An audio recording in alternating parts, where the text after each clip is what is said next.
Today we will going to start the next topic under the unit number 5, that is a slope and deflection method. Earlier in the theory lectures we have already seen the calculations of the lateral forces, okay, that is the approximate method. Under that we have already seen the portal frame and cantilever method, okay. So along with that, another important topic is also there in your syllabus under the unit number 5, that is a slope and deflection method, okay. So I would likely to tell you the background of the slope and deflection method first, okay. So this method is also called as a displacement method, okay. This is a second method which is part of a structural analysis.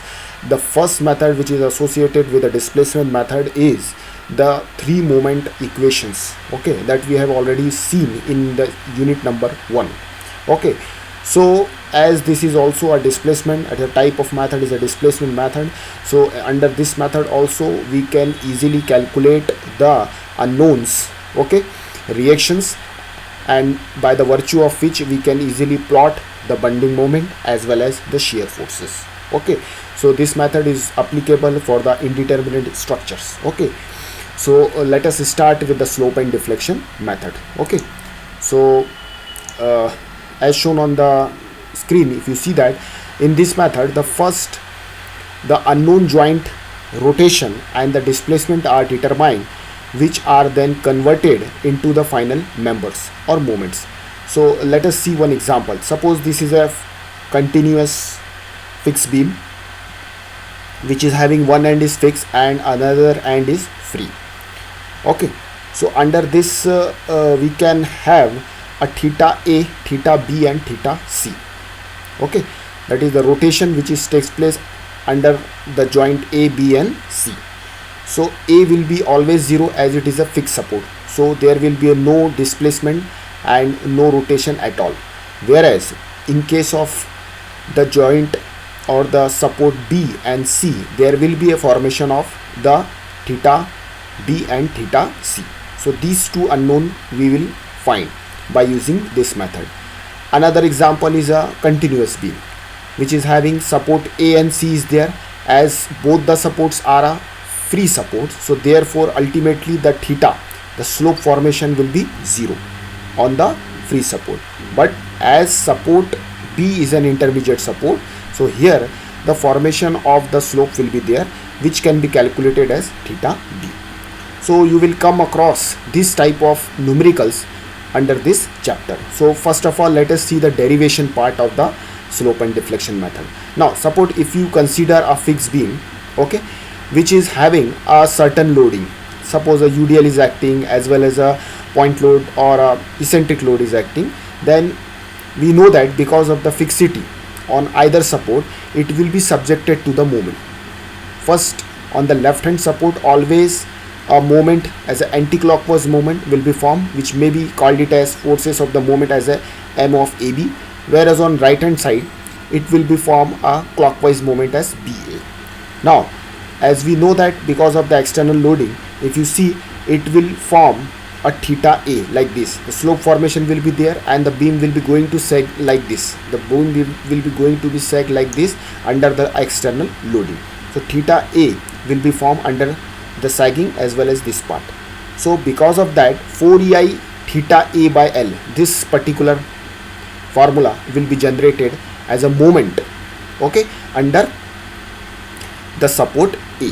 Whereas the farther end, that is a B part, it is having a clockwise moment will be formed in the form of half part, that is a half of the left support. That is, here it was 4EI theta A by L, then here it will be 2EI theta A by L will be formed, okay. Now if you consider a unit rotation on the B part, that is a part B, so here the theta B will be formed like this, okay, and because of this theta B, okay, it will form a moment like 4EI theta B by L, here 2EI theta B by L, okay. So while solving or while deriving the equation of the slope and deflection, you have to apply the respective theta in the form of moment on either support, and because of that the beam will going to sag either in downward as well as in upward direction, and the effect of this particular sagging will converted into a moment on either support. Okay, so this formula will have to understand. Okay, because the formulation of all this, or the summation of all this left hand side and right hand side, will form a compile, and if you compile all this formula, this left and right hand side, you will get a standard equation of a slope and deflection, and by the virtue of which we can easily calculate the numerical. Okay, we can easily calculate the unknowns, determinant, indeterminate. And because of the second part is because of the effect of the displacement. Now suppose the displacement will be formed, then the beam is again subjected to a delta at B. Okay, so A is having an anti-clockwise movement and B is also subjected to the anti-clockwise movement. So because of that, the effect of the delta will countable in the form of 6 EI delta by L square here and 6 EI delta by L square. So always remember, whenever the beam as well as the column will be subjected to sway or will be subjected to the displacement, there will be a equation which is counted in the form of this equation, that is 6 EI delta by L square, and the delta will be that particular displacement. Okay, so this moment will calculate the displacement. Now let us consider a fixed beam AB of span L subjected to any type of loading. These all are the theoretical part that already we have seen in the particular diagram, and this is due to this loading, fixed end moment will be formed, will be developed at support A and B. Let the support A rotate clockwise by the amount of theta B resulting in the moment, then 4 EI theta A and 2 EI theta A by L will be formed. Like already we have seen this first part. Okay, now next is again in figure number 2, by let us consider the support B rotate clockwise by the amount of theta B, and which result into the moment as shown in figure, and let the support B sink by delta in resulting the moment as shown in figure, and therefore the final moment will be like this. So this is the final moment M of AB. You have to understand and you have to by heart this particular formula, because this formula is applicable for solving the unknowns, because by this formula only we can only calculate the unknown redundant as well as unknowns theta in the indeterminate structure. So moment at AB will be equal to minus of forces of moment of AB plus 2 EI by L, 2 theta A plus theta B minus 3 delta by L square. This is applicable for left hand support, moment of left hand support, and moment of right hand support BA will be equal to forces of the moment of BA plus 2 EI by L in bracket 2 theta B plus 1 A theta A minus 3 delta by L, 3 delta by L square. It should be L square. So this formula you have to learn by heart. So now let us directly jump to the numerical part. So analyze the prop cantilever as shown in figure by using the slope and deflection method and draw the bending moment diagram. Okay, now this is a typical prop cantilever portion is there. Okay, so we know that theta at A will be equal to 0, but here theta B will have to find. Okay, now and A is a fix, hence theta A equal to 0, and B is a hinge support, therefore theta B will not be equal to 0. So that will become an unknown in our calculation. Now assume both the end are fixed, and therefore moment will be formed. Okay, now first of all we have to calculate the fixed end moment. So fixed end moment will be equal to WL square by 12. We know that if the beam is supposed to be considered as a fixed support, so because of the external loading it will be formed as a WL square by 12. So moment at forces of a moment will AB will be equal to minus WL square by 12 here, and anti-clockwise, and here it will be clockwise. Now slope and deflection equation, M of AB, we know that F of AB plus 2 EI by L, 2 theta A plus theta B, 2 EIL theta A by theta B. So if you see that this particular formula is applicable, but here the effect of this 3 delta by L square we are not taken into consideration. We are not taken into consideration this part. Why? Because here there will be no sinking effect. If in the numerical itself a sinking effect is there, suppose a numerical, if you ask to solve a particular case that if the beam is sink by 10 mm or a portal frame is sway by 15 mm or 10 mm, so in that particular case you have to take into consideration of that particular delta value from the particular slope and deflection equation. But here, as it is a totally a indeterminate structure, there is a no sinking effect, therefore we have to skip this particular values. So therefore M of AB, FAB plus 2EI by L, 2 theta A plus theta B, as we are talking about the first part. So therefore is a minus WL square by 12 plus 2EI theta by 2EI by L theta B. Why theta B? Because as we know that theta is 0, so here the value becomes 0. So this is become the first equation, and BA is equal to F of BA 2EI by L 2 theta B plus theta A. So here it will be WL square by 12 4EI by L theta B. A will be equal to 0. So now we are getting the two simultaneous equation, okay, in first and 2. Now in above equation there is only one unknown, that is theta B. To solve we can have a boundary condition, since B is a simple support. So we know that bending moment at B is always equal to 0. Okay, this is a basic point, because there will be no bending moment will be formed at point B, because it is a free support. Okay, so therefore ultimately in this particular equation M of BA will be equal to 0. So therefore from this equation, from second equation, we will get WL square by 12 plus 4EI by L theta B equal to 0. So we have to equate this with respect to 0, because M of BA will be equal to 0 because of the free support. Now directly because of that we will get the value of EI theta B WL cube by 48EI. Negative sign indicate the rotation is anti-clockwise. So this is a value of theta B. Okay. Now substituting this particular EI theta B in a particular equation number 1 and 2, we will directly get the value of M of AB and M of BA. So here it will be getting, the answer is minus WL square by 12 and of BA equal to 0.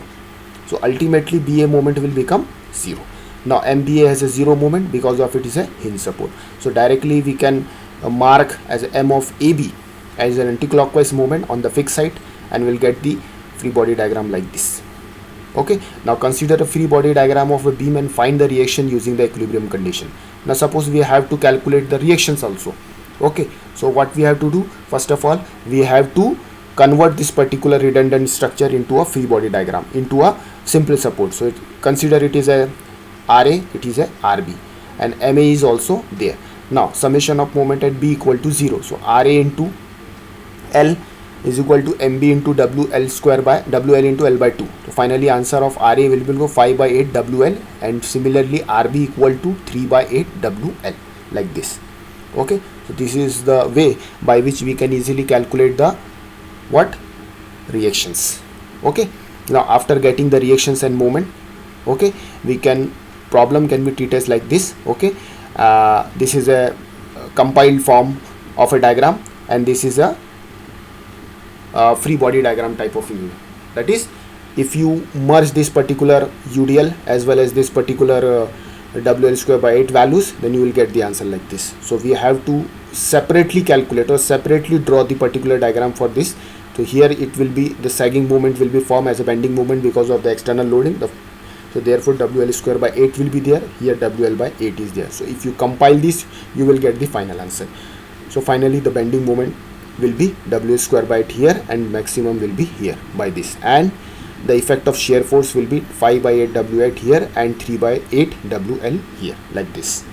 Okay, so in this way, by using this particular equations, this is a basic equation. If you see, the equation is like this. By using this particular equation, you can easily put all this value, and you can easily get your bending moment and shear force diagram. Okay, so this is a very easy type of numerical. Okay, let us see some more numerical. So this is a continuous type of E-beam. So analyze a two span continuous beam ABC as shown in figure by slope and deflection method, and draw the bending moment and shear force diagram. Take EI as constant, like this. So first of all, what we have to do, we have to calculate the fixed end moment of an individual span. This is the first and foremost important step. Now split this particular span. Suppose I will split this particular span of AB, and now here is 100 kN as a eccentric loading is acting. So we know that the formula of eccentric loading, it will be minus WAB square by L square for AB here, and for BA it will be equal to WA square B by L square. Okay, where A is this is A and this is B part. Okay, so by incorporating all this value, you can easily get the value of forces of the member of in the AB and BA. This is not force, it is a moment of the force. So minus 44.44, and this is plus 88.89. Similarly, split this BC part. Okay, you can easily draw this diagram in front of your calculation, so that there will be no mistake, and draw this particular UDL over this of a 20 kilonewton per meter. So by the virtue of this particular load, what will be the standard fixed end moment for this case? In minus WL square by 12 will be acting as a left hand support, and WL square by 12 will be acting on right hand support. So by putting all this value of this particular case, you will get the answer is minus 41.67, and here it will get the 41.67. Now next is a important step, is a very important, that is what you have to calculate in this particular case. Okay, as we know that this is a is a fixed support, so therefore here the value of theta is equal to directly 0. No need to calculate the theta a now. But if you consider the support B, here also the theta will be formed, but as it is a intermediate support, okay, so here we have to calculate the theta B. Okay, and here C is also theta C is also hinge support, so therefore here also we have to calculate the unknowns. Okay, now so here in this case we have to calculate the two unknown, that is theta B and theta C, and theta is already equal to 0. Now first of all we have to apply the slope and deflection equation, okay, in the member AB. Subtend M of AB FAB 2 EIL 2 theta A divided by 2 theta A plus theta B. Again, if you see that I have not considered the delta value, that is a minus 3 delta by L square. This particular terms I have not considered in this particular equation. Why? Because here in the numerical itself there will be a no displacement. As the displacement is not there, so there will be a no part of a delta value have to be considered in the particular standard equation of a slope and deflection. So M of AB equal to FAB 2 EI by L 2 theta A plus theta B. So we have to put this value, we will get the first equation. Similarly M of BA, we have to put this value, we will get the answer in the equation number 2. Now we will get the answer, we will get the equation 1 and 2 for MAB and MBA. Now similarly apply the equation of slope and deflection for BC and CB. So similarly you will get the equation number 4 and 5. Okay, now in all above 4 cases equation there are only two unknowns, that is B and C. Okay, now apply the boundary condition, minus M of BA minus M of BC equal to 0. Okay, minus M of BA, this is M of BA, MBC equal to 0. Okay, and M of AB, M of BA plus M of BC equal to 0. Okay, and that is equal to M of AB, BA plus BC equal to 0, MCB equal to already 0. Okay, so we have to see this particular case. This is M of BA is there, M of BA is acting is like this here. This is M of BC is there, M of BC is also there. So what we have to consider, we have to consider this M of BA here and M of BC here. So these all are moving in clockwise direction. M of CB is already 0 since it is a simply support. So now condition is M of BA plus M of BC. Okay, so whatever the equation will form, okay, that is in case of BA and BC, we have to club this, okay, that component part of BA and BC from the previous equations, and we will get the new equation, that is equation number 5 and equation number 6. Okay, now after solving these two equations, that is equation number 5 and 6, these two are the simultaneous equation. If you solve this particular equation in your calculator or by manual calculation, you will directly get the value of theta B and theta C, that are the unknown that we have to calculate. So both the values are in negative terms, that means both are moving as an anti-clockwise rotation. Now substituting all this value in a particular equation number 1 2 3 4, we will directly get the value of M of BA, M of BC, M of CB and M of CD. Now after plotting this all moments, okay, calculating all this moment, you have to plot this particular moment, okay, or reflect this particular moment in your diagram like this. Okay, so it will moving in anti-clockwise, it will moving in clockwise directions like this. Okay, so like this we have to plot. Now after incorporating all the moments in a particular indeterminate structure, now what our next step is to calculate the reaction, and we know that in order to calculate the reaction we have to split the multi-span into different parts. So first of all split the span AB here and BC here, and we have to show the moment also, so that the equation can so that the reaction can be calculated. So we have splitted this, we have to calculate the span AB and BC. Sorry, we have to calculate the RA, RB dash and RC. So by using the equation of condition of equilibrium, you can easily calculate the RA, RB and RB dash and RC. So these are the calculation. If you see that, these are the calculation you can solve easily. Okay, and then finally we can plot the diagram like this. Okay, this is a particular bending moment diagram. Along with that, you can also plot the sagging diagram, WAB by L. This is the value of WAB by L, and this is the value of WL square by 8. Okay, and these are the end moments. These moments are calculated by using the slope and deflection equation. Okay, like this. And similarly, after knowing the values or the reactions, easily we can calculate or we can plot the shear force diagrams. Okay, so likewise we can solve a number of numerical based on the slope and deflection equation. Okay, so we will see more variety of such type of numerical of slope and deflection, which is based on beam, indeterminate beam. Okay, in our next lecture. Okay, so thank you very much for your kind attentions. Thank you.